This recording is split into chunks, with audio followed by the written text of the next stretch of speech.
Now we're going to look at quarks, leptons and antiparticles. In other words, we're going to find all about this particle soup. Now, elementary particles, what are they? The Greeks thought the universe was made up of indivisible units, which they called atoms. They considered these to be elementary particles. They could not be broken down into anything smaller. And this is Democritus, who was one of the Greeks who came up with this idea for atoms. We now know that atoms are made of even smaller things. There's a nucleus with electrons around it. And the nucleus is made of protons and neutrons. And we know that from about 100 years ago. But now we know that protons and neutrons, which we thought were indivisible, can be divided into smaller units called quarks. So protons and neutrons are not elementary particles, but quarks are. And this is a proton with 3 quarks in it. U stands for up, D stands for down, so 2 ups and a down quark. Electrons cannot be broken into smaller units, however, but so they are elementary particles. And they're part of a bigger family of elementary particles called leptons, which means light particles. So there's a whole family of leptons and a whole family of quarks. And these are the leptons. You notice at the bottom it says electron, muon and tau, and associated with those are the electron neutrino, the muon neutrino and the tau neutrino. And we're going to meet them all. First I shall give a quick brief history of particle physics. Now, 1897 the electron was discovered. Basically in an evacuated tube the electrons were discovered to move from the left hand side to the right hand side. So they knew the charge was carried by these small negative things called electrons.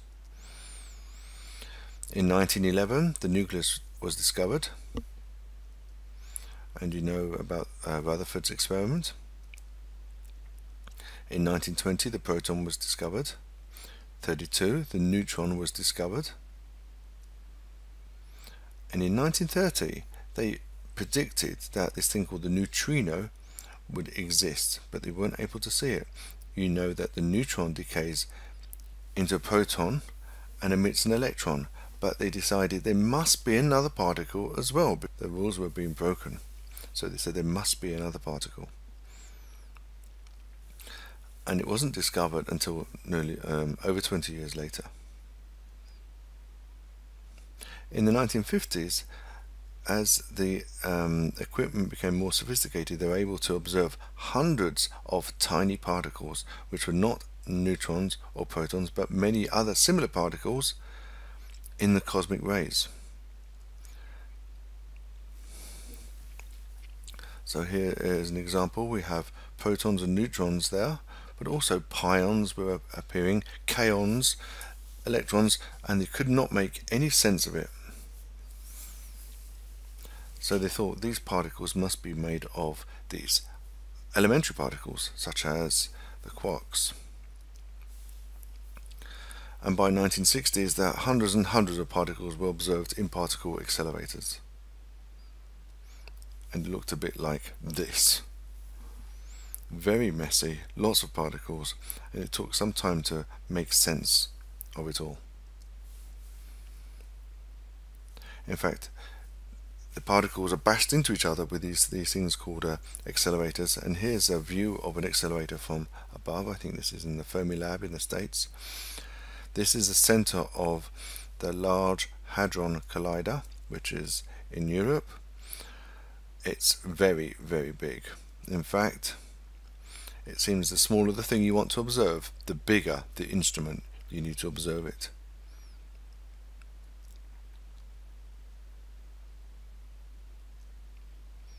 Now, let's look into quarks. Murray Gell-Mann is the man that's responsible for hypothesizing the existence of quarks. And here he is. and this is what he looked like at the time in the 60s, 50s and 60s.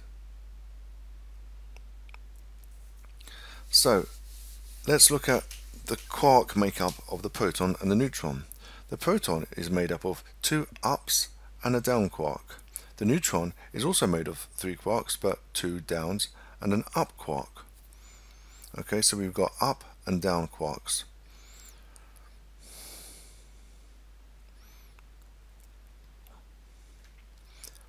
Now if we do a table, the up quark has a charge of plus 2/3 and the down quark has a charge of negative 1/3. So you can figure out that the charge of a proton, which is 2 ups and a down, is going to be plus 1. The charge of a neutron, which is 2 downs and an up, is going to be 0. They've also got relatively small masses too.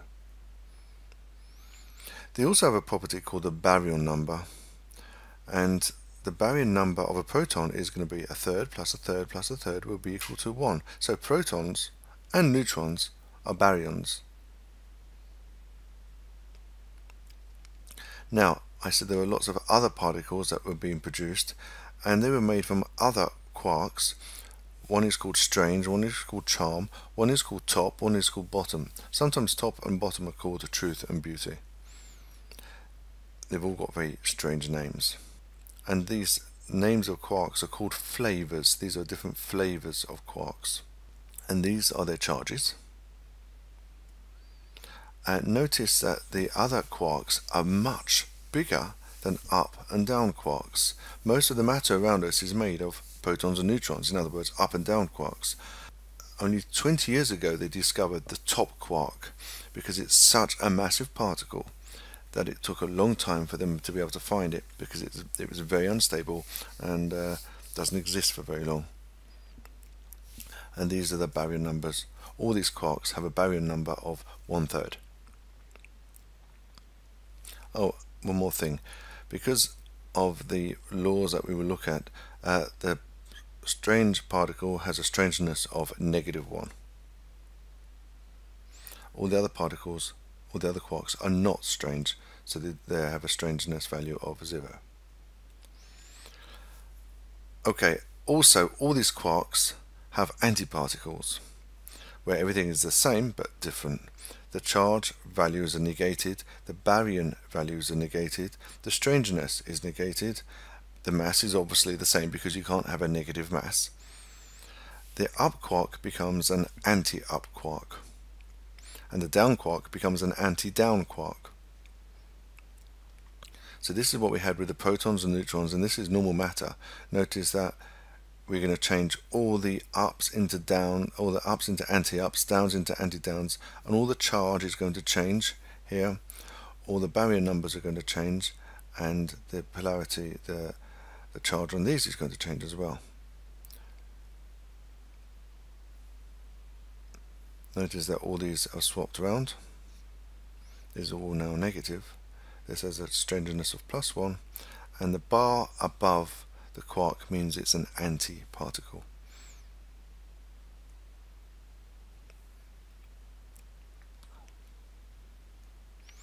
Now we're going to look at this other family of elemental particles called leptons. These are called leptons because it means light particle. Now you have already been introduced to one lepton, which is called the electron. But there are also muons and tau leptons.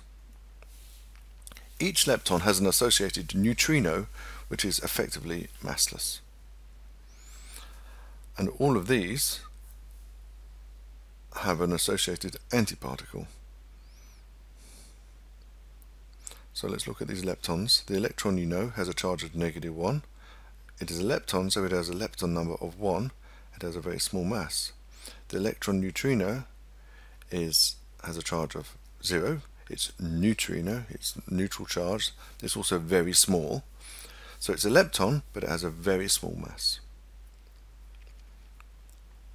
And the other leptons are muon, the tau, the muon neutrino, and the tau neutrino. And these are their charges. Notice that the electron, the muon, and the tau all have a -1 charge. whereas the neutrinos, because they're all neutrinos, have zero charge.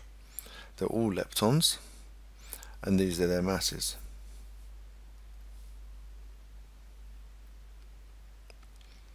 Notice the tau lepton is very large.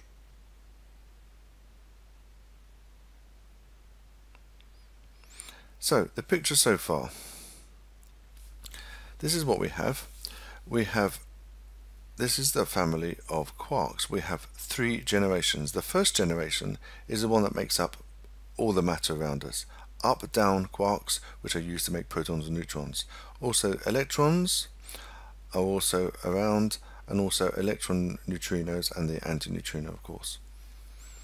You have the mass there and the charge. We don't need to bother about spin, but these are the names. So we have the first, second and third generation. The third generation are the most massive particles, but it takes a lot of energy to be able to create these particles, so they were very difficult to find.